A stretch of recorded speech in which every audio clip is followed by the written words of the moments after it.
De Omnibus Rebus by Lewis Carroll. Read by Frank Blissett. By Her Radiancy's express command, said the governor as he conducted the travelers for the last time from the imperial presence. I shall now have the ecstasy of escorting you as far as the outer gate of the military quarter, where the agony of parting, if indeed nature can survive the shock, must be endured. From that gate groom-stiffs start every quarter of an hour, both ways. Would you mind repeating that word? Said Norman. Groom-stiffs, the governor repeated. You call them omnibuses in England. They run both ways, and you can travel by one of them all the way down to the harbor. The old man breathed a sigh of relief. 4 hours of courtly ceremony had wearied him, and he had been in constant terror lest something should call into use the 10,000 additional bamboos. In another minute they were crossing a large quadrangle paved with marble and tastefully decorated with a pigsty in each corner. Soldiers carrying pigs were marching in all directions, and in the middle stood a gigantic officer giving orders in a voice of thunder, which made itself heard above the uproar of the pigs.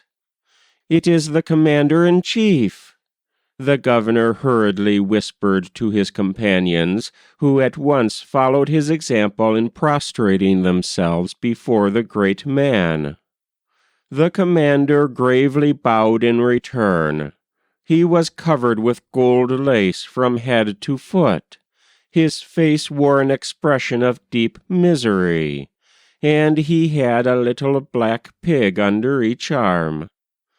Still, the gallant fellow did his best, in the midst of the orders he was every moment issuing to his men, to bid a courteous farewell to the departing guests.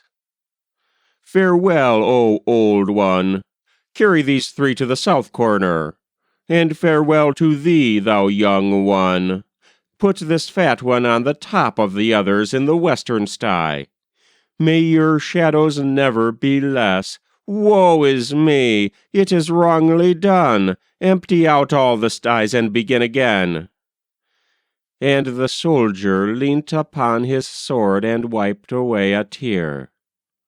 "He is in distress," the governor explained as they left the court.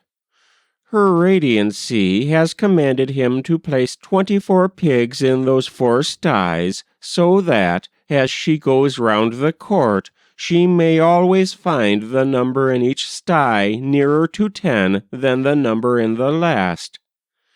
"Does she call 10 nearer to 10 than 9 is?" said Norman. "Surely," said the governor.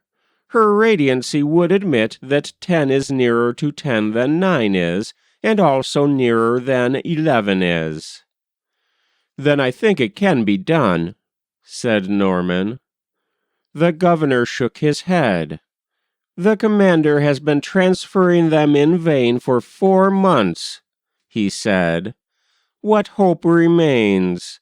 And Her Radiancy has ordered up 10,000 additional. The pigs don't seem to enjoy being transferred." The old man hastily interrupted. He did not like the subject of bamboos. "They are only provisionally transferred, you know," said the governor. "In most cases they are immediately carried back again, so they need not mind it. And all is done with the greatest care under the personal superintendence of the commander-in-chief." "Of course she would only go once round," said Norman. "Alas, no," sighed their conductor. "Round and round, round and round.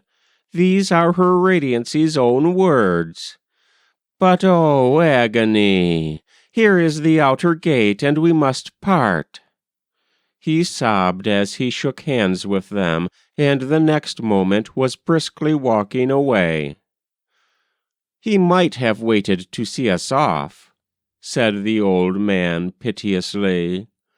"And he needn't have begun whistling the very moment he left us," said the young one severely. "But look sharp, here are two what's-his-names in the act of starting."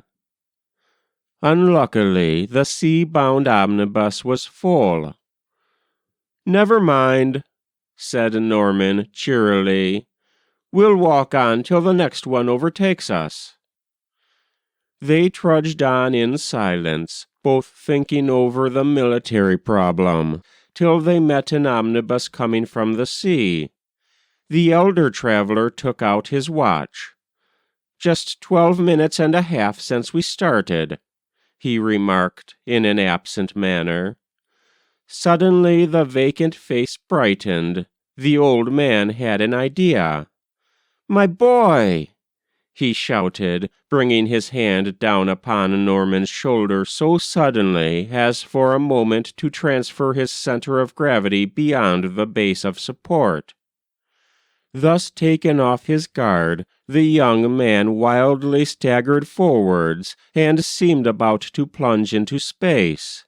But in another moment he had gracefully recovered himself. "Problem in precession and nutation," he remarked, in tones where filial respect only just managed to conceal a shade of annoyance. "What is it?" he hastily added, fearing his father might have been taken ill. "Will you have some brandy?" "When will the next omnibus overtake us? When? When?" the old man cried, growing more excited every moment. Norman looked gloomy. "Give me time," he said. "I must think it over."